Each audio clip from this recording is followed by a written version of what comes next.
Este es un podcast de Imaginar Nuevas Europas, una iniciativa que da cuenta de la colaboración entre diversas comunidades e instituciones para generar otras formas de vida en común en el contexto cultural español, tramando juntas la Europa del futuro. Ama Online. Artium Museoa, Vitoria Gasteiz.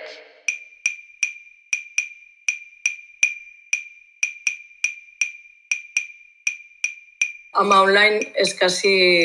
es la continuación de una reflexión que se inicia con la revista física del museo, y es una publicación que se pone en marcha en finales del año 2019. Se genera un comité editorial plural que lo que hace es justamente involucrar a diferentes voces, posiciones, formas de entender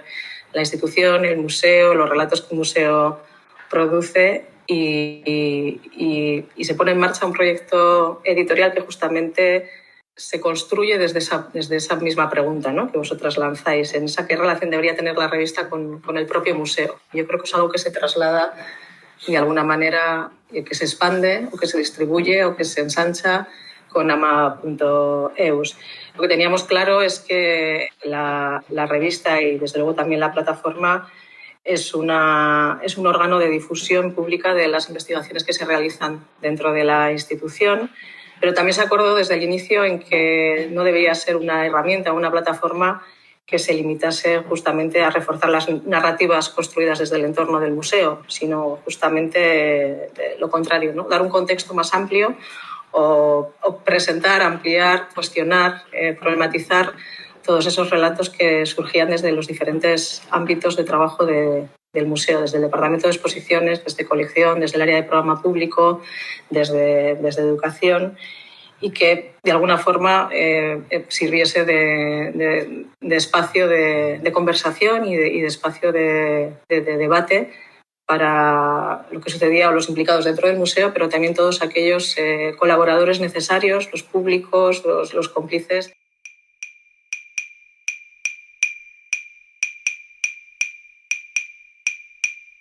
Estos esfuerzos editoriales o iniciativas editoriales también sirven como una herramienta de investigación para el mismo museo.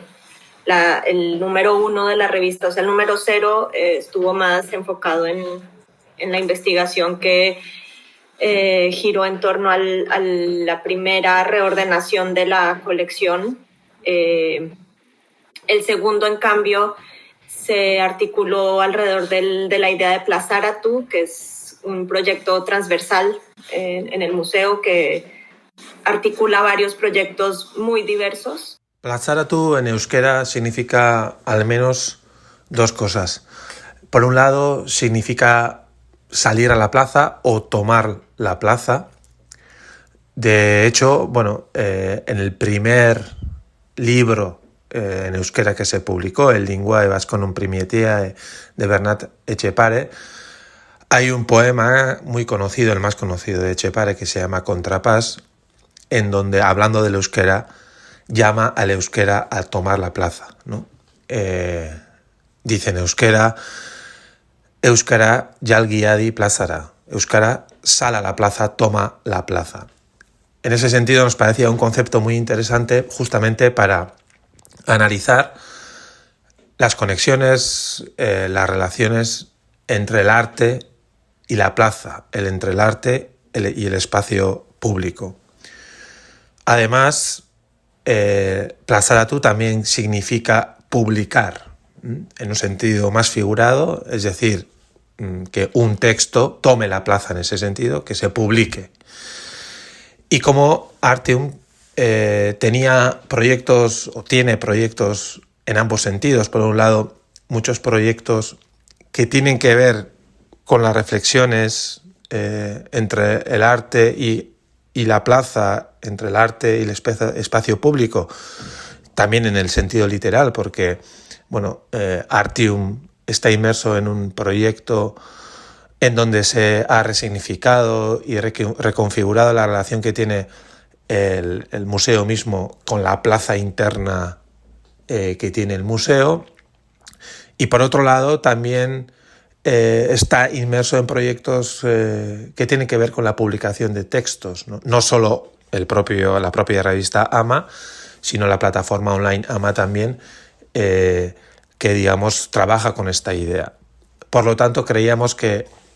el concepto Plazara tú, en esa doble acepción de tomar la plaza y la publicación, la idea de publicación y con lo que supone la publicación y la reflexión del arte,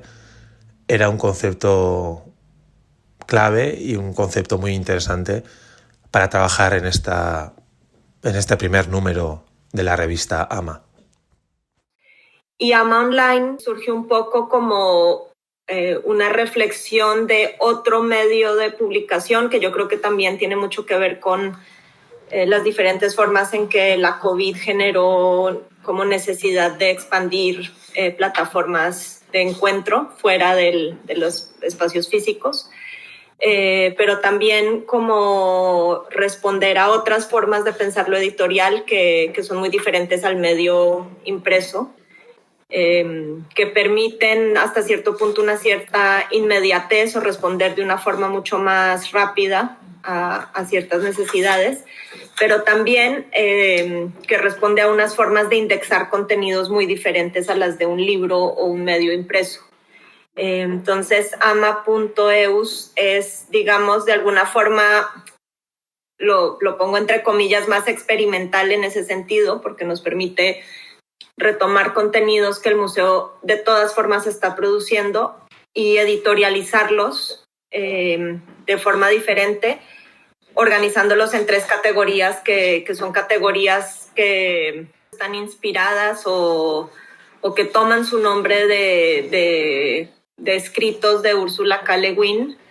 y que son un poco, es una arquitectura un poco que puso en marcha, por lo menos conceptualmente, Thomas Boutou, y que yo he retomado con él y que estamos trabajando en ese sentido. Pero también para darle como una propia identidad y un carácter,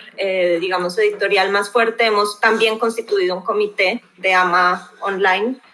que está conformado por Beatriz, por Thomas Boutou, por mí, pero también por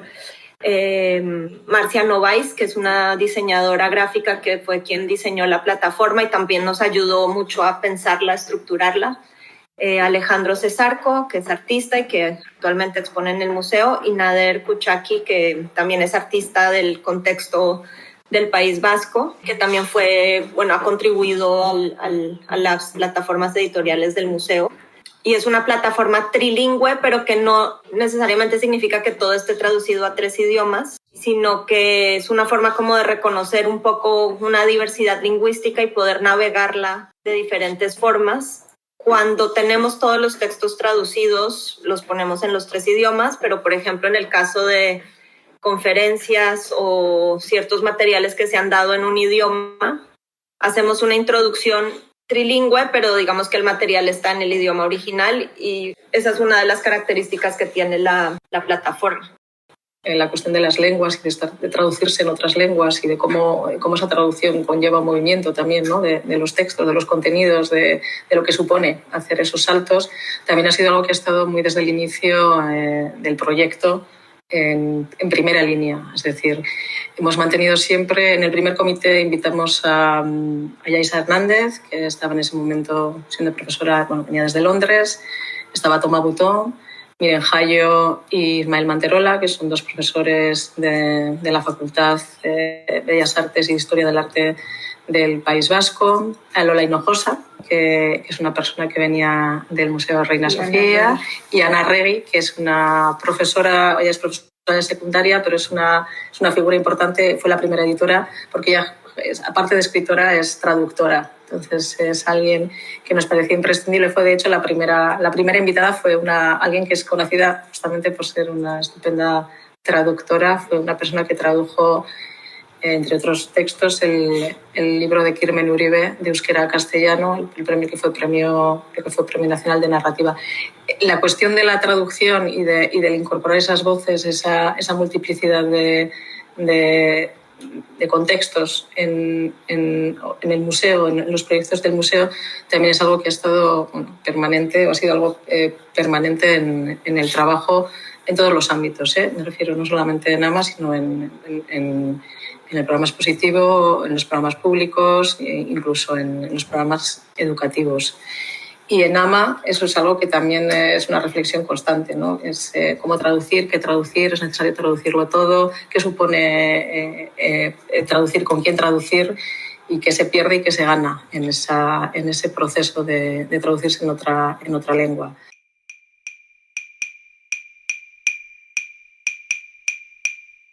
Las 3 secciones que la conforman. Una se llama Cosechar Conocimiento o Harvesting Knowledge, en la que una vez al mes una colaborador del museo aporta como una especie de índice de intereses y cosas que esa persona ha estado buscando o leyendo o mirando en línea, y es como una forma de compartir o de articular esos intereses personales a través de referencias que son accesibles a todo el mundo en línea. Luego la sección en materia de palabras, que es una forma de explorar los lenguajes del arte o los textos que el arte produce, los diferentes estilos de producir texto dentro del arte. En muchos casos son textos de artistas, la mayoría de los casos. Y la última, Sin tiempo que perder, en la que abordamos más reflexiones sobre lo institucional o reflexiones sobre, digamos, los aspectos más programáticos de cómo funciona una institución. Y ahí estamos, por ejemplo, incluyendo paulatinamente las conferencias que hemos ido organizando en la serie de los futuros del museo, que son una forma para el museo de investigar su propia misión y su propio carácter institucional y reflexionar sobre qué puede ser ese futuro de una institución como un museo que tiene unas, digamos, directivas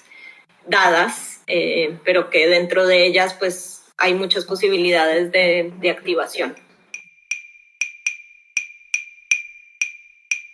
Desde que empezamos a trabajar hemos constituido diferentes comités que lo que hacen es justamente incorporar esa pluralidad de voces y de posiciones también, porque lo que nos parece importante también es lo que hablábamos al inicio. No se trata de reforzar lo que se emite desde el museo, sino justamente del ejercicio opuesto, ¿no? Se trata de poner un poco en crisis todos aquellos relatos, narrativas o incluso proposiciones que nosotras estamos lanzando desde el equipo más del corazón del museo. Yo creo que decíamos cuando hicimos el primer texto, que fue un texto también a muchas manos, el primer texto de AMA, editorial, que no se trataba tanto de generar una herramienta de conectividad, no estábamos hablando de solamente estar conectados o hacer un network, sino realmente de distribuir una serie de conocimientos, de poner en relación contextos, voces y conocimientos que venían o procedían quizás de bagajes muy, muy distintos. Estoy pensando también que tiene que ver con los tiempos, es decir, una de las cosas que estamos también poniendo a prueba en ama.eus son todos esos materiales que se producen muchísimas veces desde instituciones como un museo. Tiene que ver con conferencias, con textos que se publican en contextos como el programa de exposiciones temporales, investigaciones que provienen, por ejemplo, del archivo o del Centro de Documentación de Artistas, que normalmente tienen su distribución o su visibilización en un momento concreto, pero que luego de alguna manera muchas veces son enterrados, ¿no?, por otra serie de contenidos que parece que van dejando obsoletos el trabajo que se está haciendo. Lo que intentamos con ama.eus también es volver a traer al primer plano muchas de esas reflexiones o confrontarlas con otras voces que quizás con las que no han estado tocándose en un momento y un tiempo concreto dentro del trabajo en el museo. Sí, yo creo que además nos permite contrastar posiciones. No se trata de reafirmar la posición del museo, sino de dar cabida a diferentes posturas, como decía Beatriz, y de poner en común cosas que antes no habían estado en común y que al hacerlo pues generan nuevos debates o nuevas formas de digamos, abordar ciertas problemáticas. Y yo creo que la plataforma en línea, la amaonline.eus, justamente hace eso, y cuando uno la navega y se mete a cada sección puede ver como esa pluralidad muy claramente, ¿no? Porque es un formato que te permite indexar las cosas de tal forma que ves muy claramente justamente esa multiplicidad, que obviamente es un proyecto muy nuevo y que se irá nutriendo en los próximos meses, y esperamos que este aspecto, ¿no?, plural de la plataforma se vaya reforzando a medida que los contenidos se van acumulando. Y claro, traer voces de fuera del museo es indispensable, porque pues somos un museo con vocación pública y lo que nos interesa es que podamos dar cabida a diferentes formas de pensamiento, y justamente a través del programa de exposiciones temporales, pues el invitar artistas también igualmente diversas a participar de él, pues nos permite abordar temas además increíblemente disímiles, pero que de alguna forma se encuentran dentro del programa del museo y encuentran esa coherencia dentro del programa del museo. Para nosotras es una herramienta de hacer que el museo permanezca, digamos, abierto, que es una forma de pensar la institución. A menudo cito a un pensador, Ailton Krenak, que hablaba de como la idea de algo que está abierto pero que no es universal, y justamente a mí me gusta esa idea de que no queremos como engullir y crear una cosa enciclopédica, sino permanecer abiertas a diferentes formas de pensamiento y a diferentes formas de entender los territorios. Entendemos que además estamos inscritas en un territorio que es plural, dentro de un continente que es plural y diverso, y sobre todo reforzar los valores que vienen como dentro de ese contexto en el que estamos. Y como institución, pues yo creo que es la vocación también de un museo público el permanecer abierto e inscrito en su territorialidad también, creo. La institución como un espacio abierto, poroso, permeable, justamente, y capaz de permitir ser transformado, no solamente transformar, sino también ser transformado por todos aquellos que constituyen el museo. Al final el museo es esa suma de proyectos, de voces, de públicos que de alguna manera se incorporan en todo nuestro trayecto. Bueno, yo estaba pensando casi como que también la referencia inicial, ¿no?, en lo que se basa más, idea de utilizar a una escritora como Ursula K. Le Guin, pensar desde esa ficción y desde el feminismo, sobre todo, el futuro de una institución como en este caso la nuestra, y que está localizada en un lugar como Vitoria, que al final tiene su particularidad o su peculiaridad, en el sentido de que es un centro de un espacio que no es central. Es el centro, la capital de un espacio que no es central, pero que es capaz de trabajar justamente conectada con otros no centros en diferentes lugares, en este caso de Europa. Imaginar Nuevas Europas es una iniciativa impulsada por la Presidencia Española del Consejo de la Unión Europea.